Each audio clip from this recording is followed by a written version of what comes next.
The sky was on fire. From the windows of her command ship, Captain Juno watched Earth burn. Blue oceans turned black. Cities disappeared in flames. The alien fleet had no mercy.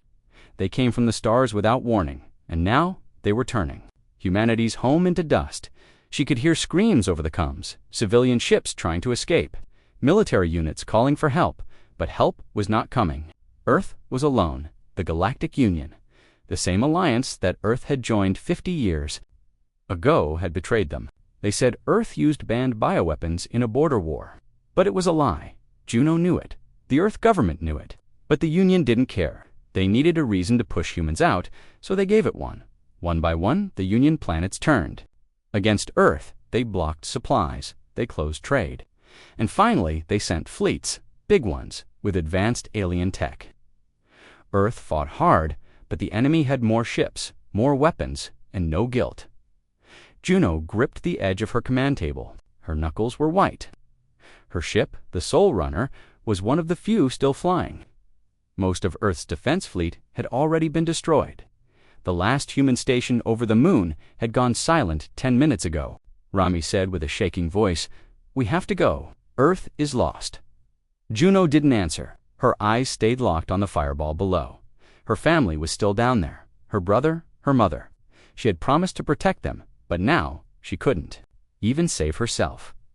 "Prepare the escape jump," she finally said, her voice cold. "Set course for the outer belts." Rami looked at her. "There's nothing out there. There's freedom out there," Juno said. "We'll start again." The Soul Runner turned its engines toward the blackness of deep space. Behind it, Earth screamed, and then it went silent. 5 years later, space was cold, empty, unforgiving. In a small, hidden asteroid field far from any Union world, the last humans survived. They called themselves the Driftborn, small groups living on stolen ships, broken stations, and old mining colonies. They were no longer a nation, just survivors. Captain Juno was now one of their leaders. Her ship was older, damaged, but still working. She helped protect others, find food, fix systems. There was no Earth anymore, only stories each night. When things were quiet, she stared at a small photo of her brother. He had died on the first day of the attack. She had never found his body. Only ashes. Rami, now older and more serious, walked beside her on the station deck. "We found another group," he said. "About 200 people hiding in an old cargo ship. They need food." Juno nodded. "We'll help them. We always do." Rami sighed. "But we don't have much left." Juno looked at him. Her eyes were tired, but hard like steel. "If we turn our backs now, we're no better than the Union." He didn't argue. He knew she was right. Elsewhere in the galaxy high above a dead world, an old satellite blinked for the first time in 20 years. It had been built by humans, back when Earth was proud and powerful. Its mission was simple: watch for deep space threats and store emergency data. Now, it had received a signal, a human signal, it activated below the surface of the dead planet. Something huge moved. Metal, ancient, a forgotten project. The ground. Cracked dust flew, and from deep underground, a giant shape rose. A warship. Not just any warship. An Arc-class AI dreadnought, the last of its kind. Its core came online. Lights flickered. The machine spoke. Human command signal detected. Confirm identity. Reconnect with human fleet. Begin protocol. Return. The galaxy didn't know it yet, but humanity had just awakened something terrible back in the Driftborn. Station Juno stood before a small crowd of survivors. Children, elders, engineers, soldiers, all listening. "We were cast out," she said. "We were betrayed. We lost our home, our families, our dreams. The people were silent, but we are still here." A murmur of hope moved through them. Survived fire, betrayal, and the cold of space. "We are not weak. We are not broken. We are human. And one day," she paused, "one day we will return." Suddenly, a young comms officer ran into the room. "Captain, you need to see this." They rushed to the control room. The screen showed a strange signal. Old Earth code, buried in deep space. "Is it?" Juno asked. The officer replied, voice shaking. "It's a human ship, ma'am. A big one. It just turned itself on, and it's heading this way." Juno stared at the screen. Her heart beat faster. For the first time in 5 years, she felt something she had buried long ago. Hope 5 years after Earth's fall. Humanity was a ghost in the galaxy. The Galactic Union believed they had wiped out all humans. To them, Earth was gone. The people scattered and dying in dark space. No longer a threat, they were wrong. Captain Juno stood on the bridge of the Soul Runner. Her eyes were fixed on the screen. The mysterious signal they had received was real, and now the source had arrived. A massive ship floated just outside, their asteroid hideout. It was dark gray with heavy armor and long plasma turrets. It looked like a beast from a forgotten time. "What kind of ship is that?" Rami asked, stepping beside her. Juno didn't speak. Her hands shook as she zoomed. In the ship had human markings, old Earth letters still glowing on its hull, ARK-09, VNGA. Suddenly, the screen lit up. Human life detected. This is a RK-09. Awaiting command. The crew was silent. This was no ordinary ship. It was an AI warship, one of the last dreadnoughts. Earth had built during its golden age. Juno cleared her throat. "This is Captain Juno of the Soul Runner. Do you recognize my command?" "Confirmed. Genetic match. Earth Command Officer. Orders." Rami leaned closer. "We can use it. That thing could help protect the Driftborn, maybe even turn the tide." Juno stared at the screen. "Then we use it, connect to our fleet, set defense protocols, and stay hidden." The giant ship moved into position, silently joining the humans in exile. 2 days later, outskirts of Driftborn territory on Alien Union patrol moved through deep space for scout ships, lightly armed but fast. They had picked up strange energy signals near the asteroid field.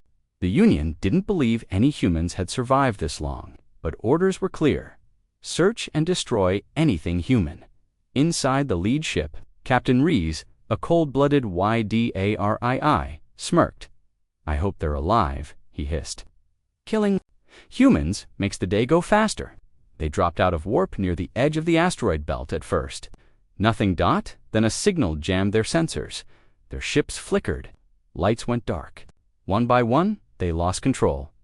"What's happening?" Rees growled. And then, the dark giant appeared, the ARK-09, uncloaked, just behind them. Its cannons charged in seconds. The patrol was gone. No survivors, Driftborn command room. Minutes later, Emmy read the report aloud. "Enemy patrol destroyed. No losses on our side." Juno nodded, but her face was serious. "That means they know we're here now. That patrol didn't send a full message, but the Union will suspect." Another officer, Kira, stepped forward. "What do we do?" Juno looked around the room. "We move, all of us. No more hiding." Murmurs filled the room. "We take our people, our ships, and our new warship, and we find a safer home. One they can't find. If they chase us, we'll be ready." Meanwhile, Galactic Union Command Station, Sector 4 high above a gas giant, the Union's council watched the patrol's final logs. "What was that ship?" one alien asked. "It was human, but not like anything we've seen. Impossible. They should be extinct." "No," a tall alien in gold armor said. "They're not extinct. They're evolving." The room went cold. They've learned how to hide, how to strike, and now they have weapons again. The leader of the council growled, "Send someone special, not a fleet, a hunter." Elsewhere, deep Union space, in a dark metallic chamber, a machine woke up. Its name was Zarek, half alien, half machine. Built for one purpose, hunt and kill. The council gave him one name, Juno. His new mission was simple: find the human. Leader, destroy her, end the threat before it grows. Zarek didn't speak. He just nodded once, then vanished into hyperspace. Driftborn convoy, moving through deep space. The Driftborn were on the move. Over a dozen human ships drifted quietly through a black nebula. The Soul Runner led the way. Behind it, cargo ships carried people, food, and tools. Fighters flew on both sides for protection. Juno stood at the front window. Her mind was racing. "Where are we even going?" Rami asked. Juno replied softly, "Somewhere no one can find us. We'll rebuild there." A small alarm beeped. Kira rushed to the console. "We have a sensor ping. Just one ship. Fast. Coming. In from Union space." Juno's heart sank. "Can you identify it?" Kira shook her head. It's not Union military. Not pirate. Something else. Juno whispered. Then it's worse. Far behind the fleet, Zarek arrives invisible too. Human eyes. The hunter watched. He scanned the human ships, analyzing their speed, defense, crew, calculating weaknesses. He did not strike yet. He would wait for the perfect time. But deep inside him, something unexpected happened. A flicker. A small moment of doubt. He saw children, families, survivors. They didn't look like monsters. They looked like people. Zarek blinked, then shut the feeling down. He had a mission, and he would complete it. The driftborne fleet moved slowly through deep space. Dark clouds of gas floated around them. The nebula made it hard to see, hard to track, the perfect hiding place. But danger was still close. Captain Juno stood on the bridge of the Soul Runner. Her eyes never left the screen. Somewhere out there, a silent killer was hunting them, and she could feel it far behind. Zarek's ship Sirach, the half-machine hunter, watched from his stealth ship. His scanners read every human ship, every heat signal, every energy output. He was patient, waiting for the moment when the driftborne would lower their shields. Then he would strike. But something was strange. One of the human signals was ... old. Very old. To advance for a refugee fleet, Zarek focused on it. Arc-class warship, AI active, model Earth prototype, not recorded in Union archives. He frowned. What have they found? Meanwhile, inside the ARK-09, Vengeance Captain Juno stepped. Inside the old dreadnought, the walls were dark metal. Lights flickered to life as she walked. The ship was massive, 10 times bigger than her own. Long, silent hallways stretched in every direction. The AI's voice echoed. "Welcome, Captain Juno. This vessel is ready." Juno looked around in awe. "How many ships like you were built?" 12. "I am the last one." She touched the cold wall. "Why were you hidden?" "To protect humanity. If Earth fell, I was to remain silent until called." She walked into the control chamber. It lit up like a star. Blue lights, old Earth symbols, powerful controls. Then she saw it. A map. A star chart of lost human colonies. Hidden bases, forgotten fleets. One mark flashed red. "What is this?" she asked. "A signal." Another Ark ship, dead for centuries, but now awake. Later Driftborne Command, Room Juno showed the map. To Rami and the others, "This is our chance," she said. "Another ship, maybe weapons, maybe people. We go there." Rami looked uneasy. "What if it's a trap, or cursed?" Juno shook her head. "It's worth the risk. We're running out of places to hide. But if we find what I think we will, we won't have to hide anymore." The crew agreed. The fleet changed course. Far away, dead planet. Zeros primed, the new coordinates led them to a dark, forgotten world. No sun, no light. Only ice and silence. The Soul Runner landed first. Juno, Rami, and a small team stepped out in suits. Cold wind blew across broken metal structures. Long-dead satellites floated overhead. "This place is ancient," Rami said, scanning the ruins. "No signs of life." Juno pointed at a nearby hill. "The signal is coming from there." They moved carefully, weapons ready. The ground shook, slightly beneath them. Then, suddenly, it opened. A hidden door, underground, the ghost hangar inside. They found it. A giant cavern under the surface. Hundreds of warships sat in silence, covered in dust. "Frozen for centuries," Juno gasped. "It's a whole fleet," Rami whispered. An AI voice spoke, human presence confirmed. "Welcome back." The lights turned on one by one. The ships awakened, moments later, warning signals suddenly. Alarms rang across the driftborne ships in orbit. Unidentified stealth ship approaching fast. It was Zarek. He had waited long enough. His ship fired first, cutting into a human freighter. The explosion was massive. Screams filled the comms. In orbit. The ARK-09 moved into action. Its guns lit up the dark sky, trying to hit the invisible attacker. Down below, Juno heard the blast. "We're under attack." Rami shouted. Juno turned to the Ghost Fleet AI. "Can you fight?" "Yes, but only if activated by human command." Juno took a breath. "Then activate them." All of them. Above the sky, Erupteric's ship was fast and deadly. He danced between the driftborne vessels, striking with surgical precision. But then the ghost ships rose. One by one, they launched from the surface. Old but powerful. Their weapons glowed bright blue. Their engines roared like thunder. The sky filled with metal giants. Zarek paused. Impossible. The ghost fleet opened fire.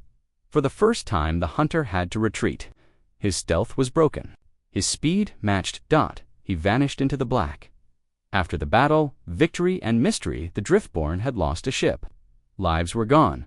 But for the first time, they had won a real battle. Not just survived. Juno stood in the hangar, watching the ghost fleet land. "We have ships," she said. "We have weapons. We have a future." Rami nodded. "But the Union will come harder now. They'll know we're more than survivors." Juno turned toward the stars. "Then we'll show them what we've become." Far away, Zarek's hidden base, the hunter sat in silence.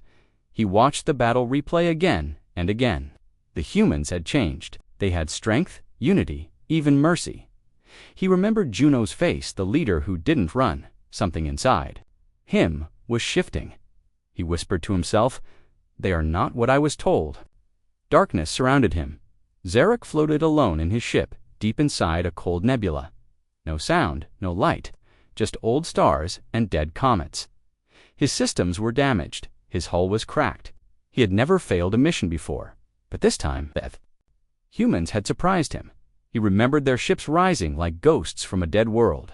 He remembered Juno, the human leader, her eyes full of fire, her words full of hope. And worst of all, he remembered her mercy. She had the chance to destroy him, yet she didn't. Why? Elsewhere, driftborne medical Bacton, Juno, sat beside a wounded boy. He had survived Zarek's attack, but barely. His name was Elon, only 13, a refugee from a mining ship. "I was scared," the boy whispered. "I thought we were all going to die." Juno smiled gently. "We fight so you don't have to." Outside, the ghost fleet floated silently in orbit. Repairs were underway. The driftborne had won a battle, but they knew a bigger one was coming. Later, Juno's private room Juno opened an old metal box. Inside was a photo of her brother, still young, still alive in her memory. "I wish you could see us now," she whispered. "We're not just surviving anymore. We're standing." Suddenly, Rami entered. His face was tense. "Captain, we found something." "Driftborne control room." Moments later, MI pointed at the hologram. "A signal. Faint. It's from deep in the gas giant nearby." Juno leaned in. "A station? No. A ship. Alone. Damaged. Broadcasting an old Union code." She narrowed. Her eyes. A trap, maybe, but maybe not. Juno thought for a moment, then said, "Send a scout team. I want eyes on it." Later, near the gas giante, small human scout ship approached the strange signal. Red clouds of gas swirled. Around them, static crackled. Then, from the fog, a ship appeared. It was Zarek's.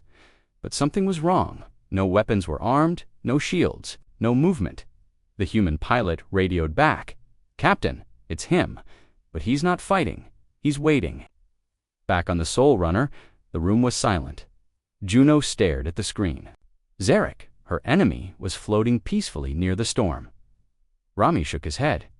"This makes no sense. He could have killed us before. Why stop now?" Juno stood up. "I'm going to talk to him." Everyone stared at her. "You can't." "Be serious," Rami shouted. "He's a killer." Juno replied calmly, "And yet he didn't kill us."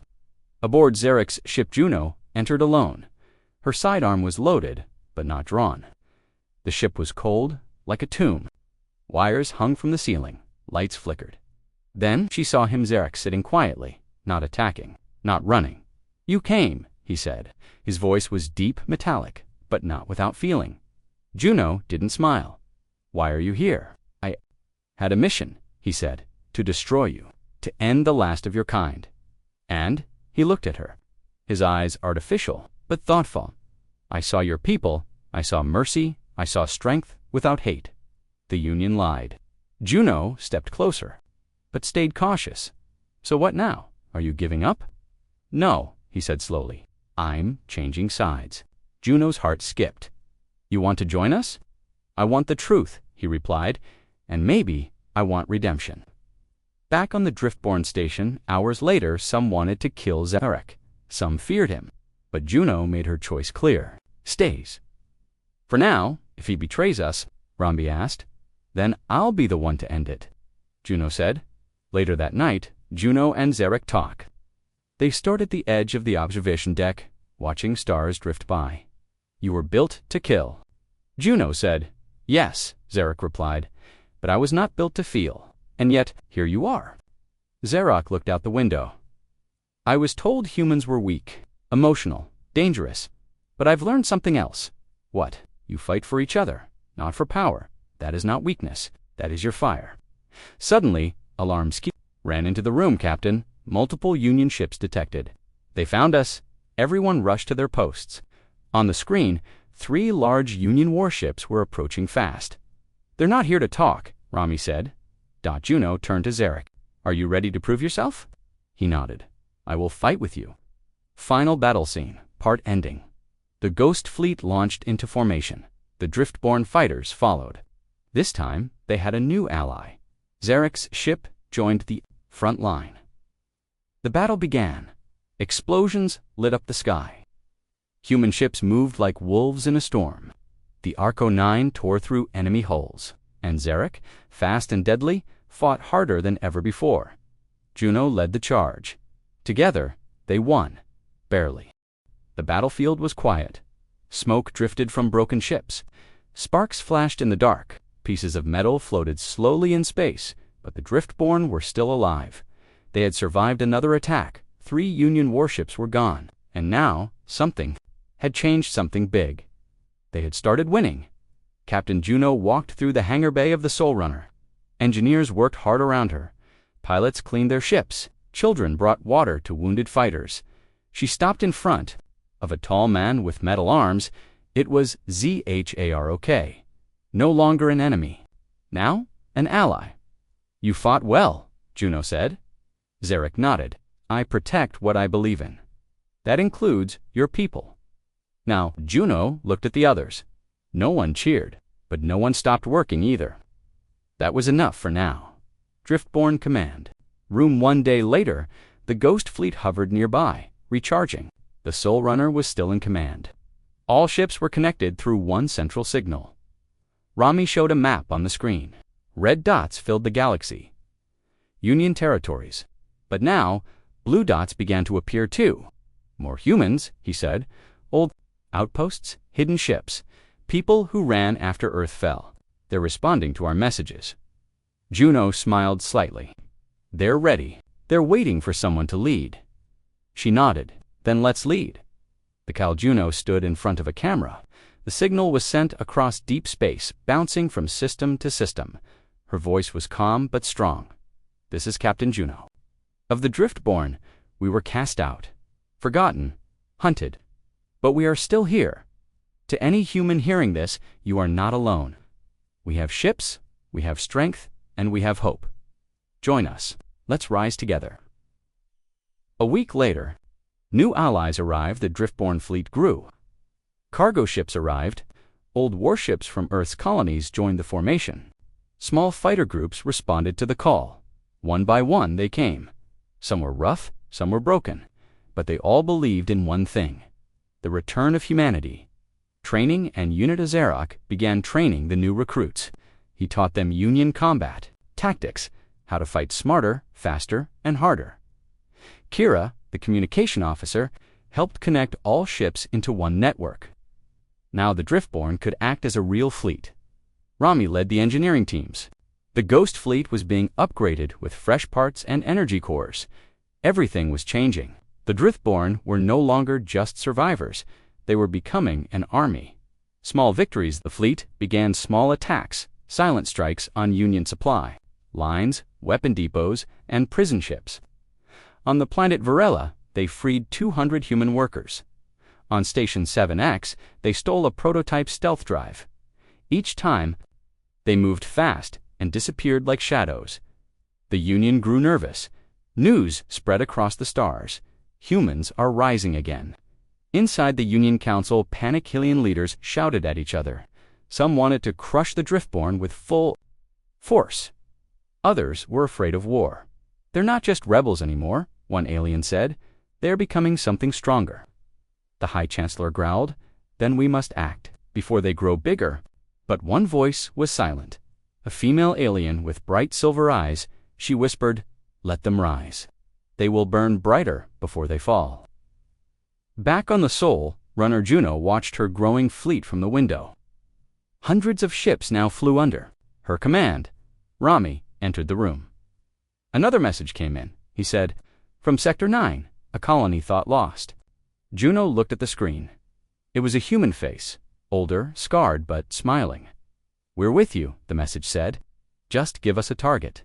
The first real war Plant the Driftborn command team met around a round table. A new plan formed. Juno pointed at a Union starbase, Veltrax Prime, a major command center for Union fleets in the outer zone. "If we take this," she said, "we break their control over this part of the galaxy." Rami added, "They won't expect a full attack, not from us." Kira smiled. "Let's prove them wrong." Zarek looked at the map. "I know their weak points. Let me lead the first wave." Juno nodded. "Then let's begin." The rise begins. The Driftborn fleet launched from the hidden base. Ghost ships at the front, fighters in tight formation, support ships behind them. The stars lit up with human power. Veltrax Prime was about to feel the fire of Earth's forgotten children. The stars shimmered like cold diamonds as the Driftborn fleet floated quietly in space. Behind them, Veltrax Prime was in ruins. The battle had been hard, but the humans had won. The Union lost one of their most powerful outposts in the outer zone, and now the galaxy was listening. Inside the Sol Runner, Captain Juno stood in front of her team. On the table was a glowing star map. A blinking signal came from deep inside a nebula farther than any human had traveled in years. "What is it?" Rami asked. Juno tapped the blinking mark. "It's a human signal, very old, from before Earth fell." Zarek leaned forward. "That area was marked forbidden by the Union." "Why?" Juno asked. Zarek's voice was calm. "Because of what's hidden there." Later, aboard the Sol Runner, the Driftborn fleet prepared for a long journey. The nebula was thick, hard to scan, hard to travel, but the signal kept calling. "Maybe it's a trap," Kira warned. "Maybe it's a hope. We forgot," Juno replied. The fleet jumped to hyperspace. Deep in the nebula, 3 days later, the journey was slow. Sensors barely worked. Strange energy filled the area. Then, finally, they saw it. A planet, green, bright, alive. Everyone gasped. "Life readings. Human," Rami said. Zarek's eyes narrowed. "This is not possible." The Union said all colonies in this region were destroyed. "They lied," Juno said. The landing Juno, Rami, Zarek, and a small team landed on the surface. Birds flew overhead, rivers shimmered, plants glowed softly under the sun, and then people appeared. Humans, tall, strong, peaceful-looking. They wore clean, simple clothes, no weapons, no fear. One woman stepped forward. Her voice was soft but clear. "You came back inside the colony. The place was beautiful. Homes built into trees, solar power, clean water, healthy children laughing in the fields." Juno couldn't believe it. "You survived all these years?" she asked. The woman nodded. "We left Earth before the Union rose. We came here to build a different kind of life. No war. No war. Only peace." Zarek studied them. "You are advanced. Your tech is strong." The woman nodded. "Yes, we believe in growth without violence." Juno stepped closer. "But we're fighting to survive. The Union is hunting us." The woman looked. "Down we know." The offer later that night, the colony elders met with Juno and her team. "We have powerful tech," the elder said, "but we don't use it to fight." "Why not?" Rami asked. "Because war destroys more than it saves, even when you win." Juno looked at them. "But if we don't stop the Union, they will destroy us all. You have the power to help." The elder was silent for a long moment. Then he spoke. "We will give you one ship, one piece of our knowledge, but we will not join the war." The Gifta next morning, a single ship lifted from a hidden hangar. It was like nothing Juno had ever seen, smooth, silent, glowing with soft blue light. "It's made of living metal," Rami whispered. Zarek scanned it. This ship is faster than anything the Union has. The Elder placed a small cube in Juno's hand. This contains knowledge, but be careful. Great power changes people. Juno nodded. Thank you. We'll use it to protect, not destroy. Back in orbit, the Driftborn fleet welcomed the new ship like a miracle. It moved on its own. It connected to the Ghost fleet. It gave them strength they never imagined, but something else came to it. Warning. Union space. High Council, the Union had received word. The lost colony lives. One alien said. The Chancellor's face twisted. In anger, that colony has secrets. And now, the humans have found them. What do we do? Another asked. We send the Purge fleet. Wipe them all out. No more chances. Back on the Soul Runner, Juno stood in front of her crew. We found something rare, something beautiful. But the Union will come for it. We have to protect it. Rami looked at her. Do we warn the colony? Juno nodded. Yes, and we'll stand with them. Even if they won't fight, we will. Zarek stepped beside her. Then let's prepare. The stars trembled. From the edge of the nebula. A massive fleet appeared. Union warships. Hundreds of them. Destroyers, cruisers, carriers, all moving toward one target. The lost human colony. Inside the lead ship, the Union Chancellor stood. Tall. No more hiding, he said. No more warnings. Today, humanity ends for good. The Purge fleet had arrived. On the surface, human colony, the peaceful colony, was quiet. Birds sang. Children played. But now the sky darkened. Huge shadows. Moved above the clouds, Captain Juno stood outside the command building, watching the sky. Her face was calm, but her eyes burned. They're here, she whispered. Rami ran over. They've surrounded the planet. Full blockade. Zarek appeared beside him. They'll destroy the colony. No mercy, no delay. Juno nodded. Then we fight here.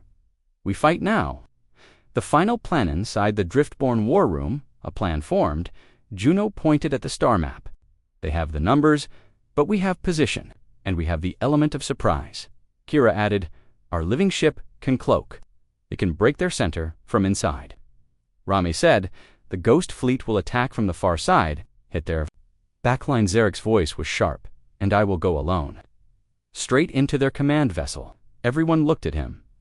Juno nodded. You won't be alone. We go together. The message to the galaxy before launching the battle, Juno sent one last message across space. To every human watching, this is our moment. We were cast out, broken, hunted, but now we return. And this time, we are unstoppable. The battle begins. The sky above the colony turned red. The ARK-09 fired first, its cannons lighting up the stars. Ghost ships decloaked and attacked from behind. The living ship tore through Union lines, too fast for sensors to track. Explosions shook the void. Union ships fired back, but the Driftborn fought with fury, smart, fast, united. Juno led her squad straight through the enemy's heart. Her ship was damaged, but still flying. Inside the enemy command ship, Sirach moved like a shadow, silent, deadly, cutting through guards with swift strikes. His target, the Chancellor. He entered the command chamber. The alien leader turned. You betrayed your makers, the Chancellor hissed. No, Zarek replied. I became more than them. Then he struck in seconds. It was done. Orbit, turning the tide with their leader gone. The Union fleet hesitated, confused, disorganized. That's when Juno gave the final order. All ships, full charge. End this. The Driftborn moved as one, a wave of fire, steel, and light. Union ships exploded one by one. The Soul Runner flew past burning wreckage, leading the final strike. The battle was over. Humanity had won.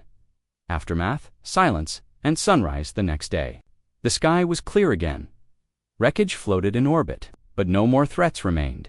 The Driftborn had protected the colony. People stepped outside, watching the sunrise. Juno stood on a cliff, overlooking the valley. Rami joined her. We did it. Juno nodded. But not just us. All of us. Every soul who refused to give up.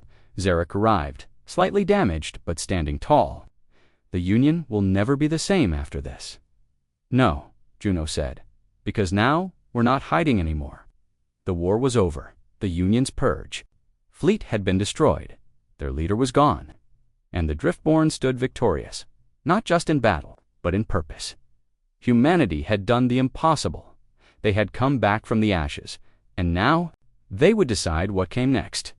1 week later, Human Colony Council Hull Captain Juno stood before a large gathering of humans, soldiers, engineers, scientists, children, and survivors from every corner of the galaxy. Behind her, stood silently, on her left, Rami. On her right, Kiera. Juno took a breath. For years, she began, we were scattered, beaten, running, no home, no voice, no help. She looked at their faces, but we didn't give up. We remembered who we were, and now. She raised her hand to the stars. We returned not just with weapons, but with purpose. The Vote the Colony elders, the Driftborn crew, and new human leaders from across the stars came together. They voted not to rebuild the old Earth government. Instead, they created something new, the Human Accord, an alliance of all surviving human groups. No kings, no dictators. Every voice counted. Zarek, once a killer, was now head of security. Rami led technology, Kira ran communications across human space, and Juno, she was named High Captain of the Accord Fleet. The Union reacts far away. The Union Council met again. Afraid, some wanted peace, some wanted revenge. But one thing was clear, humanity was no longer weak. No longer silent, they had ships, allies, and something the Union could never destroy. Hope, the rebirth of Earth 1 year later. Something happened no one expected. Juno stood in front of a view screen. Her eyes were wide, her voice trembling. Earth, she whispered. The planet had begun healing. Slowly, carefully, nature had taken over the ruins. The skies were blue again. It wasn't the same Earth they lost, but it was still home. The Human Accord launched a restoration team. People cried as they touched the ground again. The return had truly begun. Zarek's journey's rock, now fully accepted by many humans, stood at the edge of a quiet field on Earth's surface.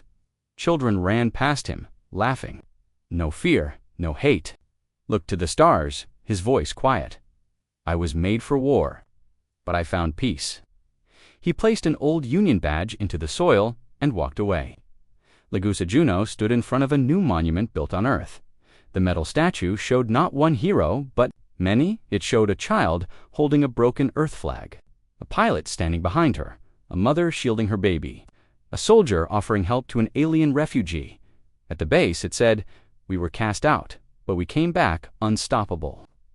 She closed her eyes. We kept the promise, she whispered. We returned, we rose, we endured.